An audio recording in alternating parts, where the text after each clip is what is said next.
BC సామాజిక వర్గానికి చెందిన మోదీ దేశ ప్రధానిగా ఉండి బీసీ కులాలకు అన్యాయం చేస్తున్నారని విమర్శించారు BC political JAC state chairman Rachala Yugandhar Goud. అసెంబ్లీలో బీసీ కులగణన నిర్ణయం తీసుకోవడంపై బీసీ పొలిటికల్ జేఏసీ ఆధ్వర్యంలో అమరవీరుల స్తూపం దగ్గర వీరి ఆధ్వర్యంలో సీఎం రేవంత్ రెడ్డి, బీసీ సంక్షేమ శాఖ మంత్రి పొన్నం ప్రభాకర్ల చిత్రపటాలకు పాలాభిషేకం నిర్వహించారు. ప్రగతి భవన్ పేరును మహాత్మా జ్యోతిరావు పూలేగా మార్చడం గొప్ప విషయమని తెలిపారు.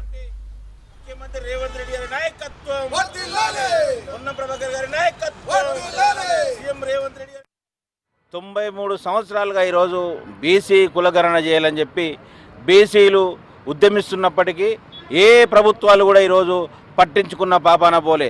స్వాతంత్రం వచ్చేప్పటి నుంచే బీసీలో డిమాండ్ చేస్తూ ఉన్నారు. బీసీల జనాభా లెక్కలు తెలుసండి. ఈరోజు జనాభా జంతువుల లెక్క తెలుస్తున్నారు. ఈరోజు అన్ని లెక్కలు తెలుస్తున్నారు. కానీ సమాజంలో అత్యధిక వర్గాలు ఉన్నటువంటి బీసీల లెక్కలు తేల్చాలని డిమాండ్ చేస్తున్న ఏ ప్రభుత్వాలు కూడా పట్టించుకోలే. గతంలో బీసీ ప్రధాని ఉండి కూడా ఈరోజు బీసీల హక్కులకు ఈరోజు కాల రాస్తున్నటువంటి బీజేపీ ప్రభుత్వం కూడా ఈరోజు అదేవిధంగా వివరిస్తాం. ఎందుకంటే మేము అధికారంలోకి వస్తే బీసీ జనగణన చేస్తామని పార్లమెంటు సాక్షిగా హామీ ఇచ్చినటువంటి బీజేపీ కూడా ఈరోజు బీసీ గణన చేయకుండా ఈరోజు బీసీల పట్ల విస్మరించిన పరిస్థితి ఈరోజు చూసాం.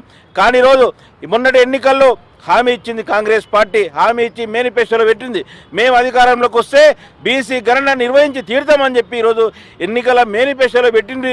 దాని ప్రకారంగానే ఈరోజు జరిగినటువంటి బడ్జెట్ సమావేశాల్లో మొన్న 16వ తారీఖు బీసీ సంక్షేమ శాఖ మంత్రి పొన్నం ప్రభాకర్ గారు ఈరోజు బీసీ కులగణన బిల్లు ప్రవేశపెడితే దానికి శాసనసభ అంతా కూడా ఆమోదించింది ఏకగ్రీవంగా. ఈరోజు ముఖ్యమంత్రి రేవంత్ రెడ్డి గారికి, బీసీ సంక్షేమ శాఖ మంత్రి పొన్నం ప్రభాకర్ గారికి అదేవిధంగా బిల్లును ఆమోదించిన ప్రతి ఒక్క శాసనసభ్యునికి అదేవిధంగా మేము బీసీ పొలిటికల్ జేఏసీ పక్షాన బీసీల పక్షాన్ని ఈరోజు మేము కృతజ్ఞతలు తెలియజేస్తా ఉన్నాం.